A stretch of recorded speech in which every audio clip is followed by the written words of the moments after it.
Jai Hind. This is Apurva Vikram Shah, and in the next few minutes, I'll try to construct a bridge between receptive minds and appealing words through the artwork of poetry. कविता का समाज में मूल्य क्या है ये मैं नहीं जानता। कविता का समाज में स्थान क्या है इसकी जानकारी भी मुझे नहीं है। पर कविता का समाज के प्रति धर्म और कर्तव्य क्या होना चाहिए इसे जानने के प्रयास में चंद आसार हैं जो आपके समक्ष प्रस्तुत करूंगा। पहली चंद पंक्तियां मेरा मिजाज, मेरा परिचय और भारत का मजमून हिंदी साहित्य के हवाले से आप तक पहुंच जाएगा। मैं उनको शब्द चढ़ाता हूं, फूल नहीं है मेरे पास। मैं उनको शब्द चढ़ाता हूं, हिंद जिनकी जान था, नाम हिंदुस्तानी जिनका मजहब हिंदुस्तान था। मैं उनको शब्द चढ़ाता हूं, हिंद जिनकी जान था, नाम हिंदुस्तानी जिनका मजहब हिंदुस्तान था। रक्त से रंगते थे धरती को अरियों की ललकार पर, जय हिंद का नारा सदा लिखा था जेलों की दीवार पर। बदन पे बंधी थी बेड़ियां, दिल मगर आजाद था, और रक्त के अंतिम कतरे में भी भारत जिंदाबाद था। तो एक जिंदाबाद भारत की मुकम्मल तस्वीर बनाने की कोशिश करता हूं।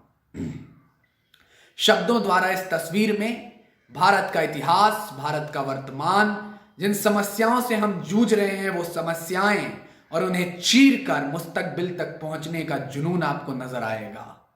कोशिश करता हूं एक चित्र बनाने की। हौसला पलाश है। पलाश वो फूल होता है जो पत्थर को फोड़कर भी खिल उठता है। हौसला पलाश है, शिकस्त भी निराश है। पांव चूमे सागर जिसके शीश पे कैलाश है। पश्चिम में है वीर भू और पूरबिया शौर्य है। गुरु जहां चाणक्य शिष्य चंद्रगुप्त मौर्य है। दान भी दिया अगर तो सीधे शीश दान है। सरहदों पे देखिए भावना कुर्बान है। मलय पवन महका रही जहां पे मन की क्यारियां। दुर्गा और सरस्वती हैं भारतीय नारियां। उसी चमन में देखिए बारूद की हैं पेटियां। कहीं शहर हैं जल रहे, कहीं जली हैं बेटियां। ज्ञान को गुरूर है, चेतना बेनूर है। ख्वाब भगत का जल रहा तो किसका ये कसूर है। गद्दारियां अतीत की धैर्य नहीं सहेगा। मां गंगा का जो नीर है वो हर हृदय बहेगा। इस धरा की गाथा को आकाश भी कहेगा। ये अपूर्व देश है, अपूर्व ही रहेगा। तो ये देश विशेष क्यों होता है? ऐसे दौर में जब कोविड-19 जैसे वायरस से पूरी दुनिया जंग लड़ने में लगी हुई है, हमें ये एहसास करना होगा, हमें इस बात को रियलाइज करना होगा कि भारत देश कुछ अद्भुत चीज है, कुछ अलग चीज है। जब आज विचारधाराओं में टकराव हो रहा है, जब आज कोविड-19 से लेकर इकोनॉमी तक का संकट हमारे मुल्क पर मंडरा रहा है, ऐसे में ये जानना होगा, ये समझना होगा कि ये विचारधाराओं का टकराव, ये वायरस, ये इकोनॉमी का संकट, ये सत्ता, ये सियासत, ये विपक्ष सब 4 साल 10 साल के हैं। भारत देश 5000 वर्ष पुरानी सभ्यता है। जब पूरी दुनिया के पास अक्षर ज्ञान तो छोड़िए चिन्ह ज्ञान नहीं था, हमने 4 वेदों की रचनाएं कर दी थी। जब लोग मूल्य नहीं लगा पाते थे, तब इस मिट्टी ने वो कोहिनूर दिया, वो पत्थर दिया जिसे खरीदने की हैसियत पूरी दुनिया की दौलत में नहीं थी। और तो और विश्व विजेता की शमशीर में इतना फौलाद नहीं था, उनके किसी भी सैनिक के पांव की इतनी औकात नहीं थी कि इस मिट्टी के एक भी कण के माथे पर विराजमान हो पाए। तब जाकर अल्लामा इकबाल ने लिखा, यूनान मिस्र रोमा सब मिट गए जहां से, कुछ बात तो है कि हस्ती मिटती नहीं हमारी। सदियों रहा है दुश्मन दौरे जहां हमारा, सारे जहां से अच्छा हिंदुस्तान हमारा। ये समझना होगा। और सारे जहां से अच्छा जो मुल्क है, एक आम हिंदुस्तानी के हृदय में उसके लिए क्या धारणा है, क्या प्रेरणा है लेता है वो उससे, और उस आम हिंदुस्तानी के दिल में कितना अभिमान भरा हुआ है। वेद लिखे, पुराण लिखे, शांति का पैगाम लिखा, एक आम भारतवासी का हृदय बोल रहा है। वेद लिखे, पुराण लिखे, शांति का पैगाम लिखा है।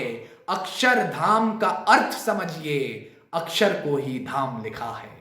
ऋषियों के जब नाम लिखे तो पहले अब्दुल कलाम लिखा है, और पत्थर भी वो तैर गया हमने जिस पर राम लिखा है।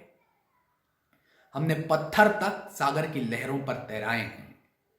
और चंद पृष्ठ अगर देखें तो सुनहरे हुए इतिहास यूं नजर आते हैं कि विश्व विजेता के माथे पर पोरस का जयगान लिखा है। विश्व विजेता के माथे पर पोरस का जयगान लिखा है। हल्दी घाटी की माटी पर राणा ने रणगान लिखा है। जली पद्मिनी जौहर में तो राख से स्वाभिमान लिखा है। गोरी का तुम सीना देखो पृथ्वीराज चौहान लिखा है। नहीं मिटा है नहीं मिटेगा सूरज को आह्वान लिखा है। और हिम शिखरों पर खून से अपने हमने हिंदुस्तान लिखा है। एक तरफ ये सारी चीजें रख दी जाएं, एक तरफ हमारा गौरवशाली इतिहास, एक तरफ ये हकीकतें, और दूसरी तरफ एक छोटी सी समस्या और उसका मामूली सा समाधान। मैं लीक से हटकर कुछ आप तक पहुंचाना चाहता हूं। अगर मुझे नारी शक्ति सुन रही हो तो इस बात पर मुलायजा फरमाइएगा। ये वो धरती है जिसे मां दुर्गा का वरदान है। कभी वो लक्ष्मी बाई बनी, कभी रजिया सुल्तान है। नारी हर घर ग्राम की दुनिया को संदेशा है। वही है नायडू, वही कल्पना, वही तो मदर टेरेसा है। रजपूती यान बचाती कभी वो पद्मिनी रानी है। राजवंश की रक्षा हेतु पन्ना दाय कुर्बानी है। और सिंह सवारी करती नारी जहां असुरों के संधान में। बहू को शौचालय नसीब नहीं है ऐसे हिंदुस्तान में। एक ही रास्ता है कि हम हर शहर, हर गली, हर घर तक शौचालय पहुंचा पाएं। यह सरकार का काम नहीं है, किसी ऑर्गेनाइजेशन का काम नहीं है। यह आपका और हमारा, हमारी सोच का काम है। भले आराम के साधन त्यागे मन ना हो क्या हुआ। 2 माह और घर के आगे वाहन ना हो क्या हुआ। आरतियां अगर याद नहीं है ये तरीका देखिए। पूजा अर्चना प्रार्थना का ये सलीका देखिए। घर की है मर्यादा बेटी, इनका तो कल्याण करें। मंदिरों में चंदे बाद में, पहले शौचालय का निर्माण करें। एक अखंड, अविनाश और अद्भुत भारत की उम्मीद में। जय हिंद, जय भारत। बहुत शुक्रिया।